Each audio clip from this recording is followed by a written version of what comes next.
কেইবাটাও বেংক য'ত নেকি আমাৰ চৰকাৰী কৰ্মচাৰীসকলে দৰমহাৰ লেনদেন কৰে তেওঁলোকৰ লগত আমি বুজাবুজিৰ চুক্তি স্বাক্ষৰ কৰিম অৰ্থাৎ 1 তাৰিখৰ পৰাই এই কেবিনেট সিদ্ধান্ত কাৰ্যকৰী হ'ব।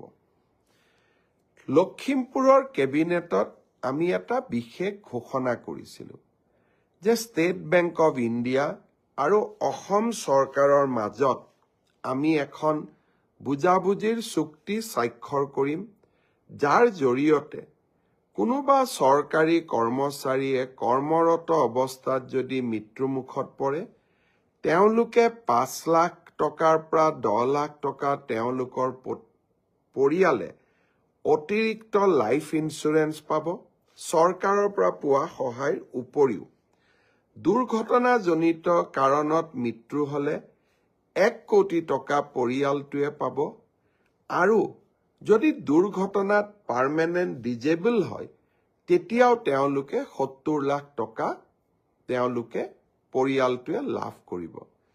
লখিমপুৰৰ কেবিনেট সিদ্ধান্ত হোৱাৰ পিছত আমি বেংকসমূহৰ লগত নিৰন্তৰভাৱে আলোচনা কৰিম। অহা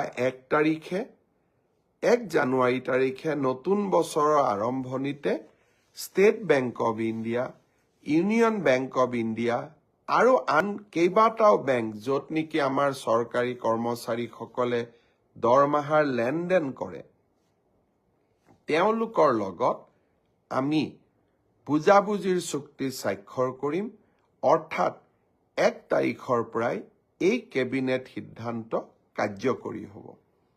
অহা 1 জানুৱাৰী তাৰিখে আমি এই আবেদনৰ পৰ্টেলটো মুকলি কৰি দিম। মিউচুৱেল ট্ৰেন্সফাৰৰ পৰ্টেলো মুকলি হ'ব আৰু সমান্তৰালভাৱে মুখ্যমন্ত্ৰীৰ আত্মনিৰ্ভৰ অভিযানৰ আবেদনৰ পৰ্টেলো আমি 1 জানুৱাৰী তাৰিখে মুকলি কৰি দিম।